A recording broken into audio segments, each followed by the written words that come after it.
There were days when I felt completely lost in my own life, trapped in frustration and exhaustion, losing my motivation and letting old habits drag me from one day to the next.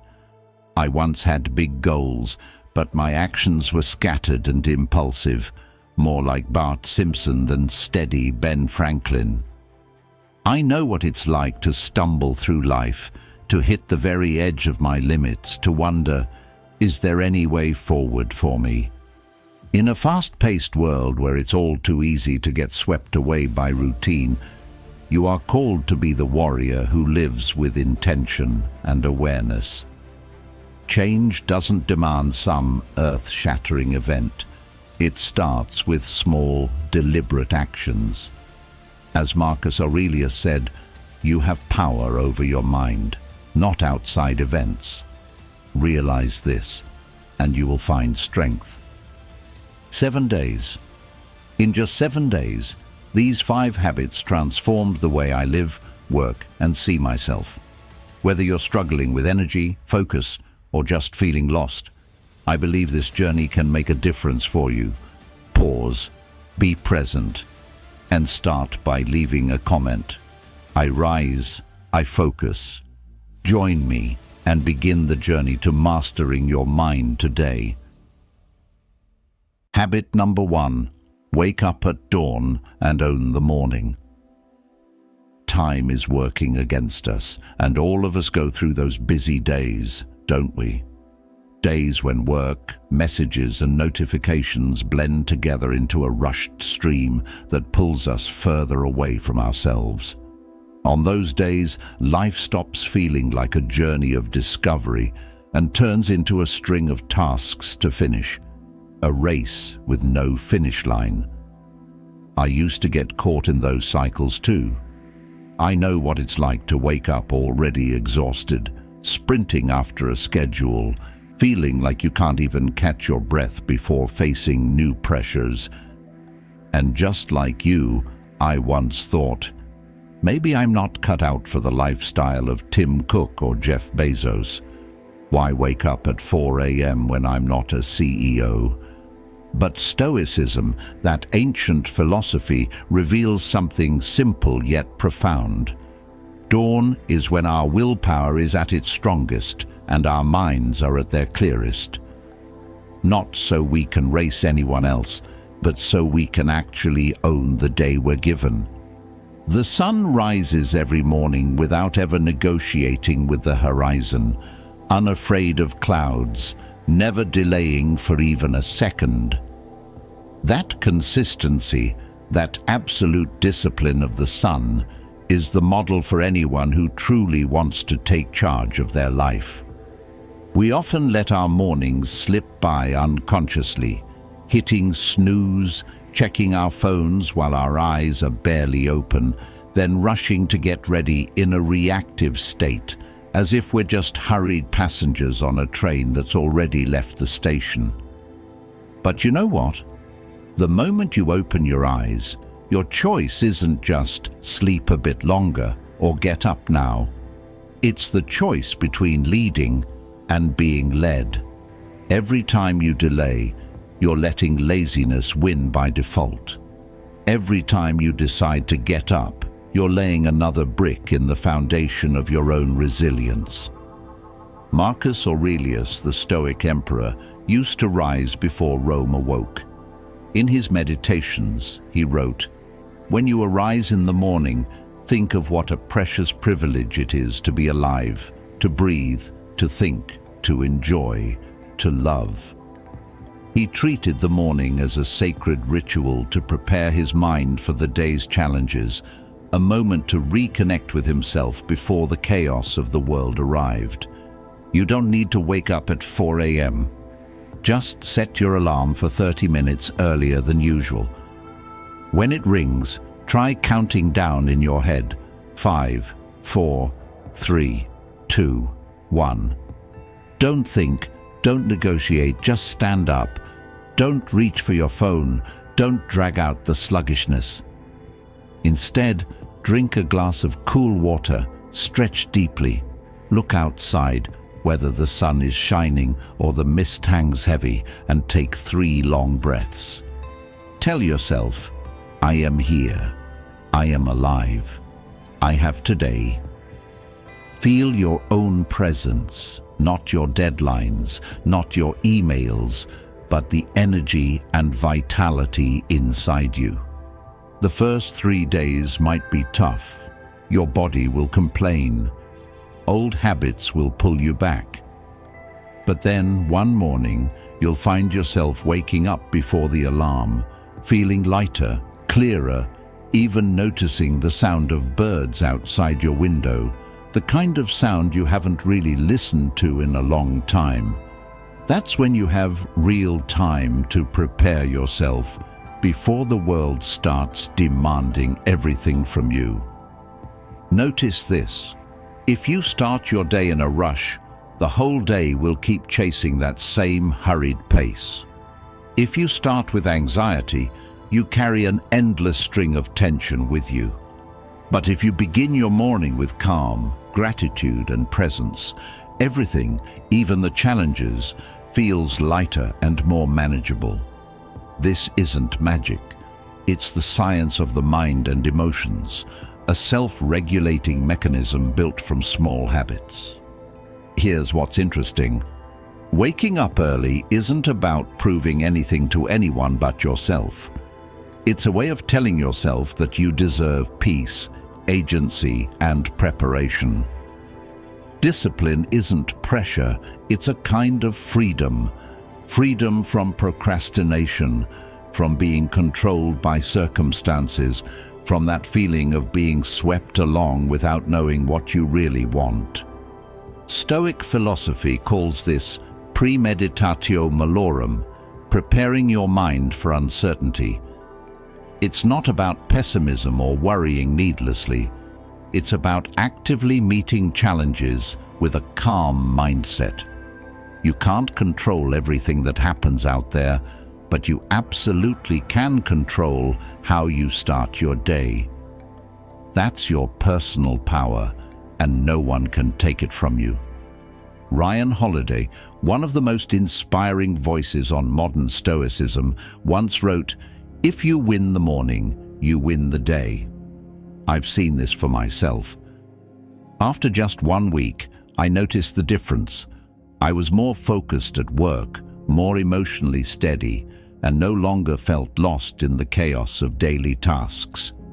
You'll realize that every time you keep a small promise to yourself, like getting up early without making excuses, you're building a foundation for your own self-trust. Trusting yourself is the core strength behind any lasting change. Remember, the sun doesn't wait for anyone, and you don't have to wait to take charge of your life. Right now, declare, the sun doesn't wait, neither should you. I own my mornings and I own my life. And that's the first step to freedom. Habit number 2, 30 minutes of daily reflection. Imagine walking into a small room where all the noise of the outside world suddenly vanishes. On the table sits an hourglass. 30 minutes is just a pinch of time, so tiny in the relentless spin of the world. You take a seat, no phone, no notifications, just you and this quiet space. What will you do with these 30 minutes? Will you master your mind, or let it wander through a maze of distractions? Maybe, like me, you've rushed through life, swept along from one deadline to the next reminder, only to end each night with a vague emptiness. We think that if we just push a little harder, run a little faster, pack our days with tasks, everything will fall into place. But the truth is, what we lack most isn't time. It's the space for our minds to truly see ourselves. How long has it been since you last listened to the deepest, calmest, wisest version of yourself? That version is still there, buried beneath the dust of constant commotion, waiting to be called forth. That's when I started the Stoic habit of daily reflection. Marcus Aurelius, whether on the battlefield or in a palace, always took time at the end of the day to converse with himself. Seneca, before drifting off to sleep, would ask himself, "What bad habit did I correct today? What temptation did I resist? In what way did I improve?" They didn't do this to scold themselves or to chase after a perfect day. They did it because they understood. Without reflection, we simply repeat old mistakes. Without self-examination, every success is just noise, and every failure becomes an unsolvable burden. Setting aside 30 minutes a day is about creating a sacred distance between experience and reaction. It's when you allow yourself to digest life instead of just swallowing it whole, so that every moment isn't wasted but transformed into living wisdom. As Seneca said, "No one is happy without self-awareness. Wealth without wisdom is nothing but a burden." This habit doesn't require elaborate rituals.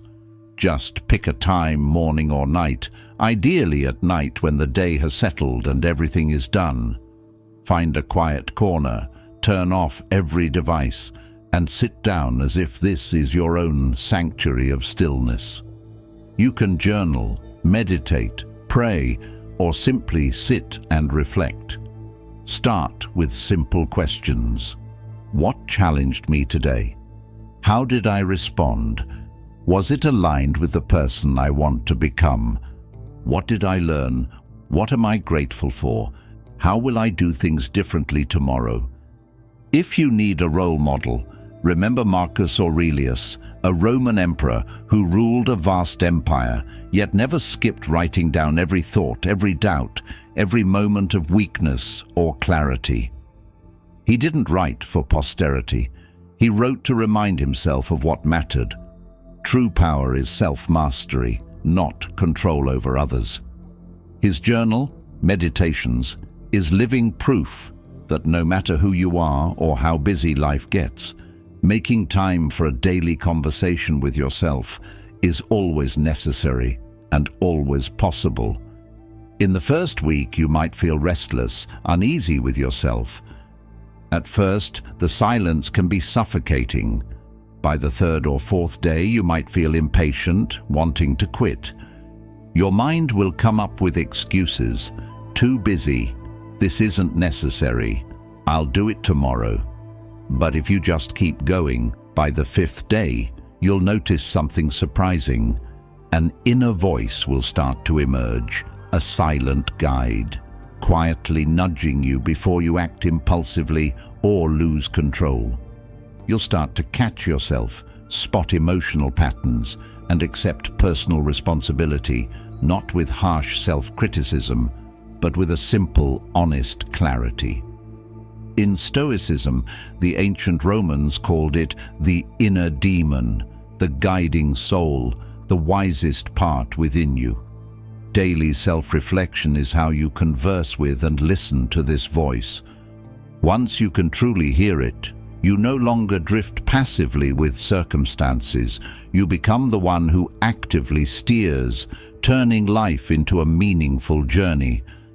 At this point, every failure becomes a lesson.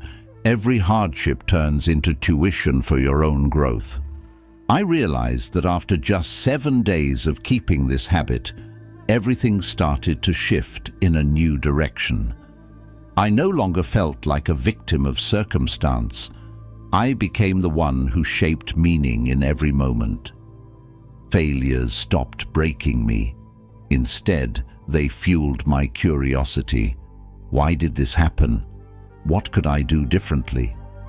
Each time I drew a lesson, I discovered a new layer of peace, not the passive kind, but the steady calm of knowing I can get up, learn, and keep moving forward. You might wonder, can just 30 minutes a day really make a difference? Honestly, I had my doubts too. But then I read the Stoic Week 2020 report. In just 1 week of practicing Stoic habits, over 1,000 participants reported noticeable improvements in their emotions, life satisfaction, and personal effectiveness. The results aren't just numbers, they're real experiences. Simply by setting aside 30 minutes each day for self-reflection and applying Stoic principles, many people found themselves calmer, less stressed, and more in control. They discovered that true transformation doesn't require extraordinary effort. It begins in those quiet moments when you pause, look deeply within, and learn to live with intention.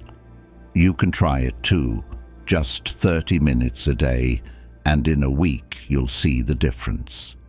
Or think of the film The Pursuit of Happiness. Chris Gardner, in the midst of cold, desperate nights, never stopped asking himself, "What do I need to do next? Am I getting closer to the person I want to become?"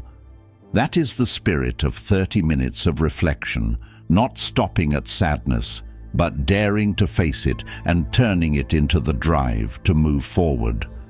So tonight, set aside 30 minutes. No devices, no noise, just you and your thoughts. Write, reflect, or simply sit quietly. Give yourself the chance to truly understand yourself. That's the greatest gift you, as a warrior of the modern world, can give yourself. And if you need a commitment to begin, I make time to know myself deeply.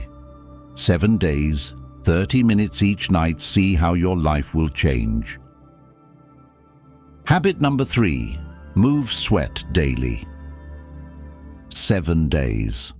As I write these lines, I have reached my 7th day of moving my body every single day.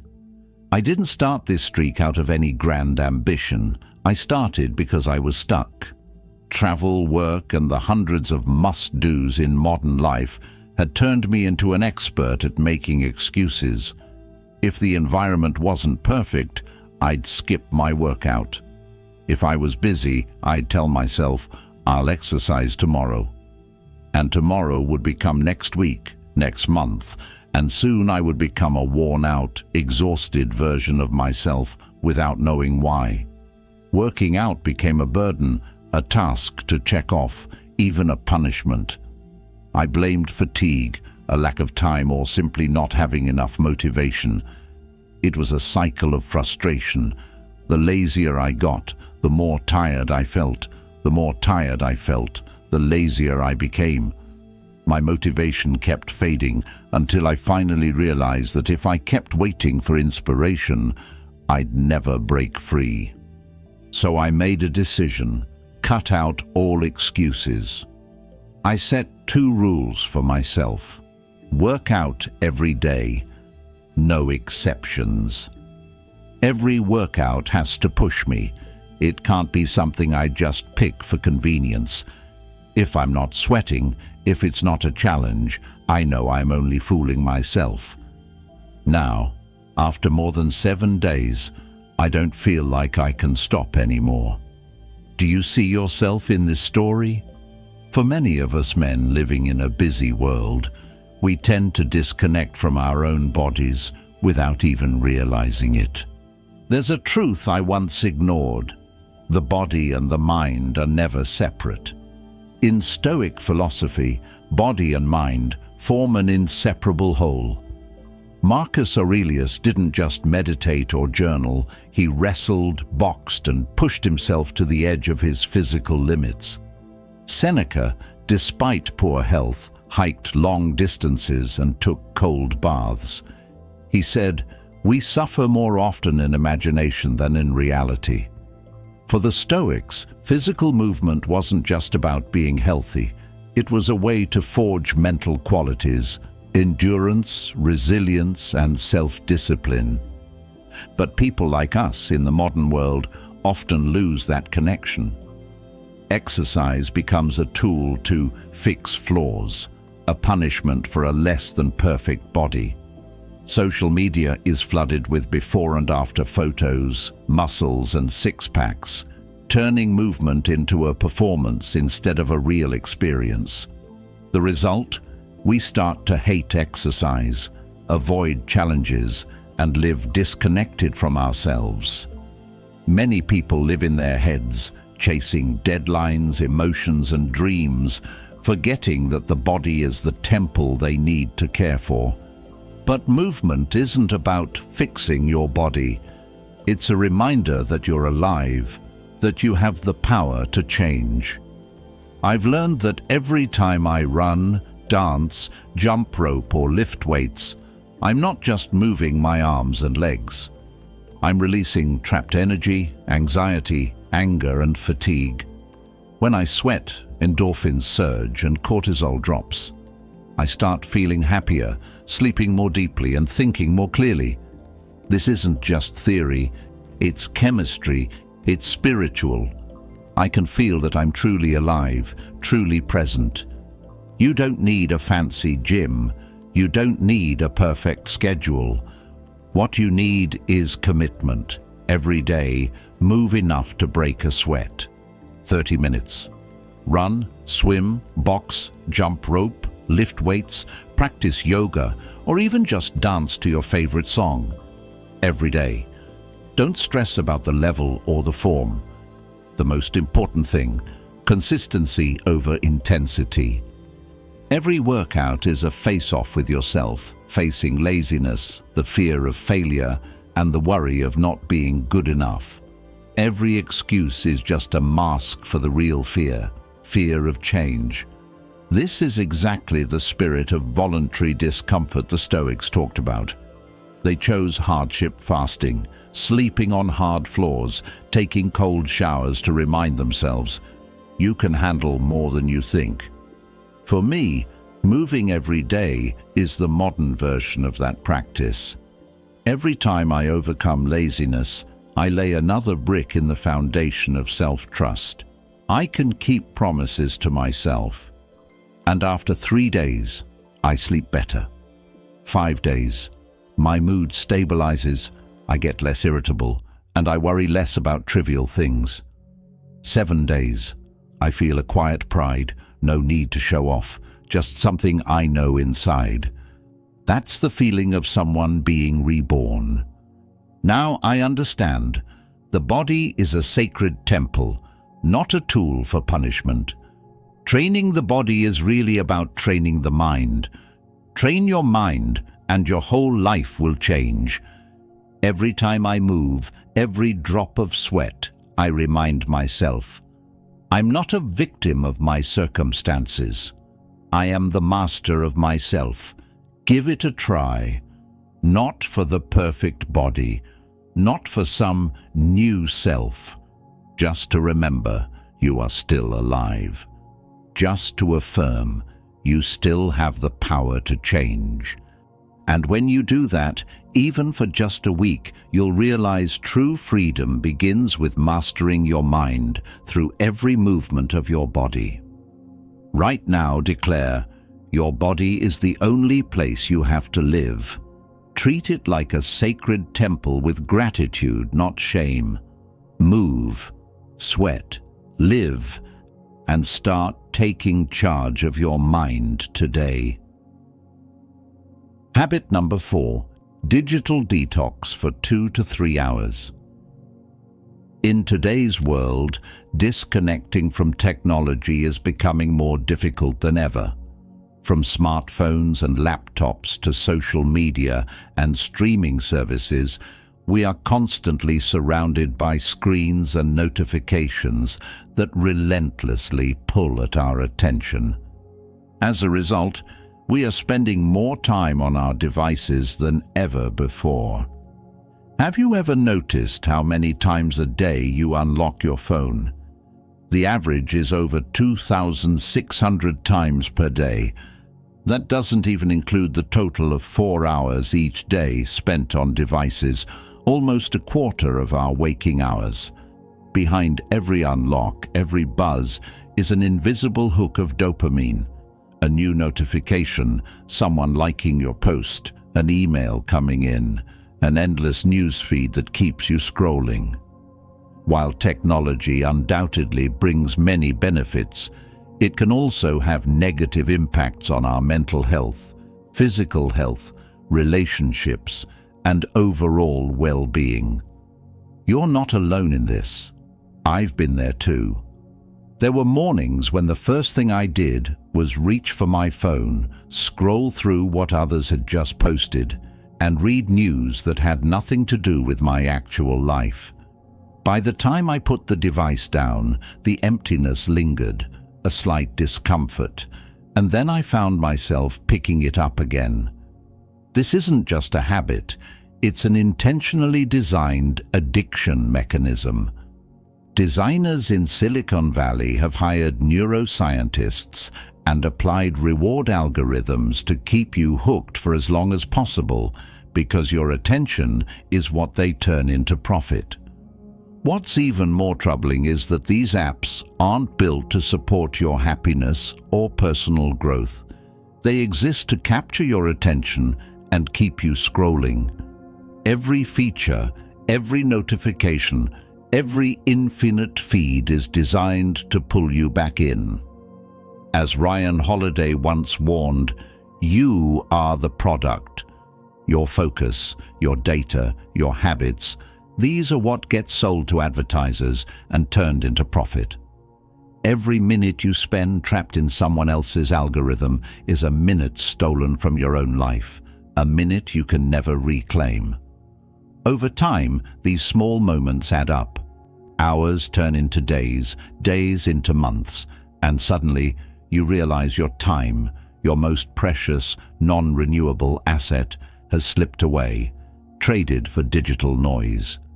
This is why it's crucial to reclaim your mind and attention, to invest your time where it truly matters, in your growth, your purpose, your real life. The result? We become less able to focus, more anxious, more reactive than proactive, constantly comparing ourselves to an online world and gradually losing touch with our real emotions. Under this subtle influence, we lose our ability to fully live in the present moment. Marcus Aurelius once wrote, "Confine yourself to the present." Epictetus reminds us, "Some things are up to us, and some things are not." We cannot control the world out there, the news, social media, or the emotions of others, but we can always control where we place our attention. The power to master our attention is the power to own our inner freedom. I tried something. Each day, I set aside 2 to 3 hours completely free from any digital devices. No phone, no email, no social media, no TV. At first, I felt an emptiness, an itch, like a part of me was missing. That was the dopamine detox phase. My mind refused to settle down. My hands kept reaching for my phone. My thoughts felt restless, sometimes even hollow. But after the 3rd day, clarity began to emerge. My mind felt calmer. I reacted less to my surroundings, and my anxiety faded.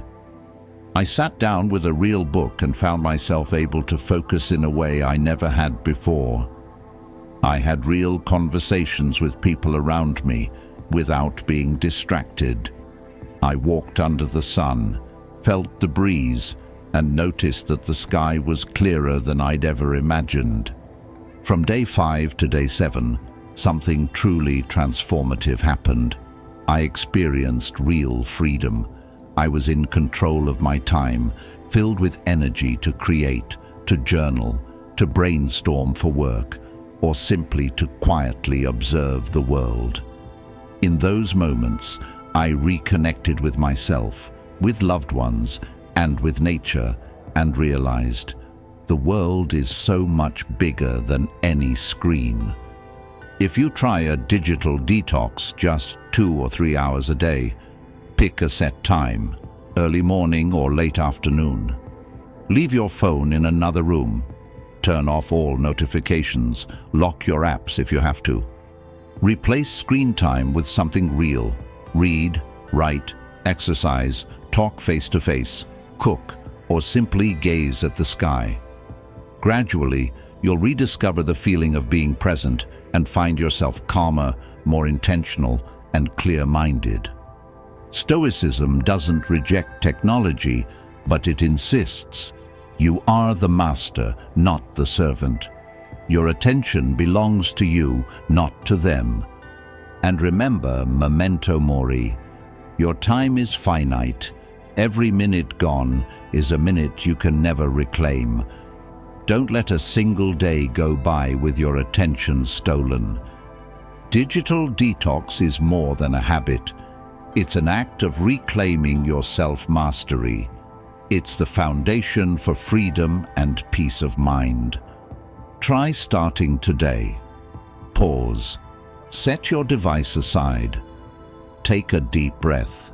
Step outside and experience every moment for what it truly is. That is freedom, and you deserve it. Habit number 5. Evening preparation plan for tomorrow. Not long ago, I talked about the importance of morning routines. The moment you weave your goals into each day, right from the instant the world begins to wake.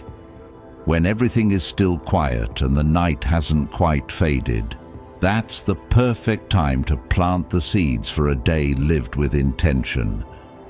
But you know, there's another quiet stretch we often overlook. It only takes 10 to 30 minutes before bed, but it can create changes far beyond what you might expect. The time you spend preparing for tomorrow, tonight. Even though evening routines are often underrated, for me, they're the key to unlocking a string of peaceful, proactive mornings. Darren Hardy, editor of Success magazine, once said, "Morning and evening routines are the keys to a successful life." The better you prepare at both ends of the day, the stronger your mind will be in the face of any challenge ahead.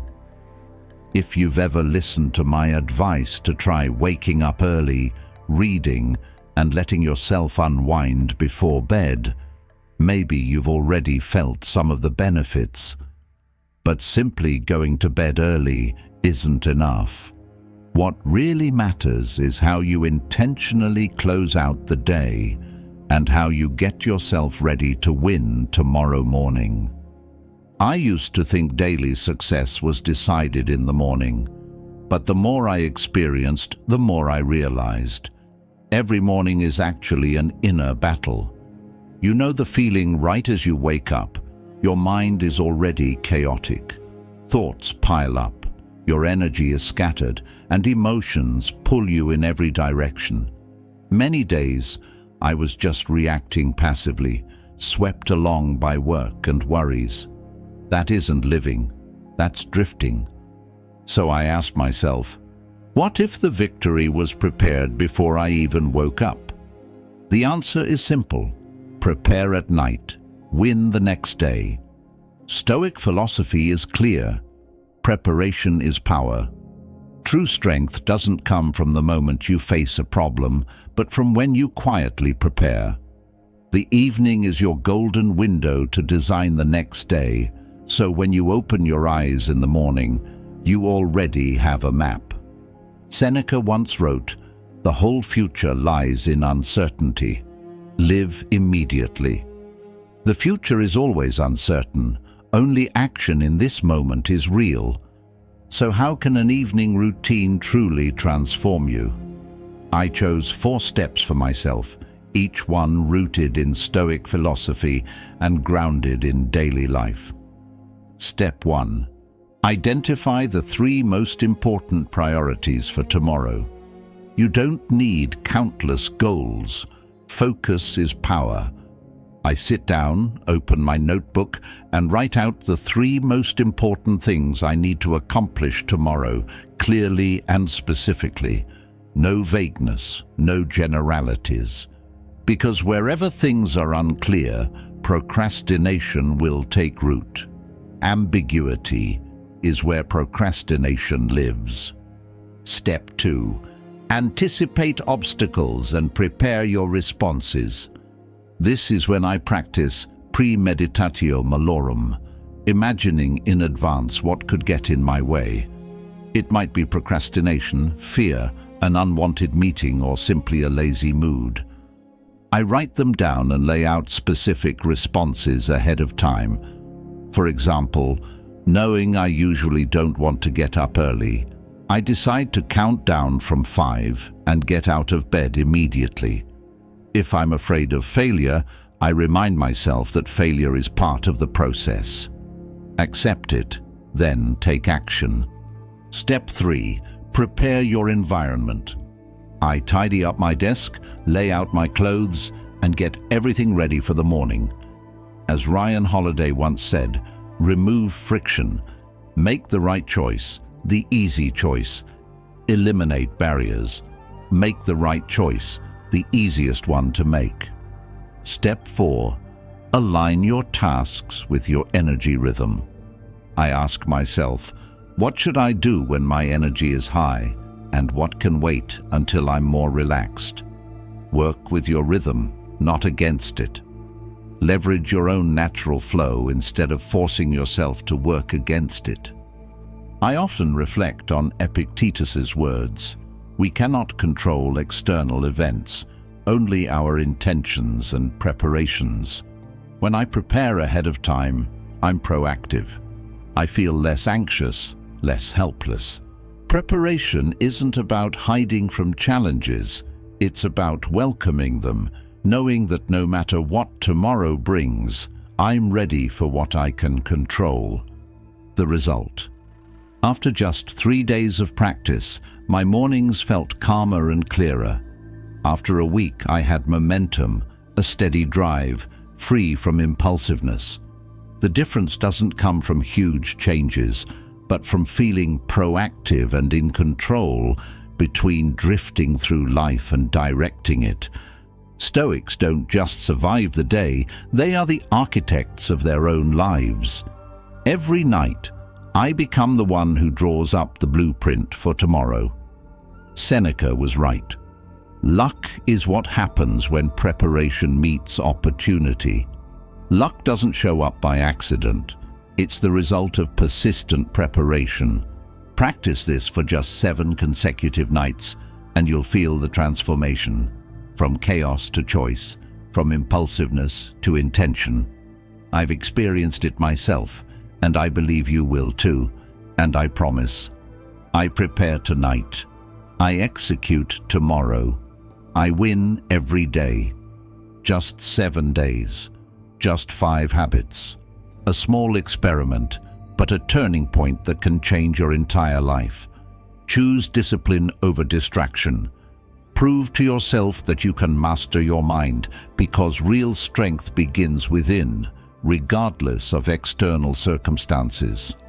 That's the core of Stoicism. You control your thoughts, your reactions, you decide the course of your life. Once you truly become present, living each moment fully, you'll never want to go back to sleepwalking through life, rushing and disconnected. Suddenly, everything becomes clearer, every action carries meaning. But change doesn't come from good intentions, it comes from real action, starting right now, without waiting. Are you ready to make that commitment to yourself? Which habit will you try first in the next 7 days? Drop a comment below. I want to hear your commitment. If this video inspired you, please like, share, and subscribe. Don't forget to check out the next videos. Your journey to mastering your mind and living with Stoic philosophy is just beginning.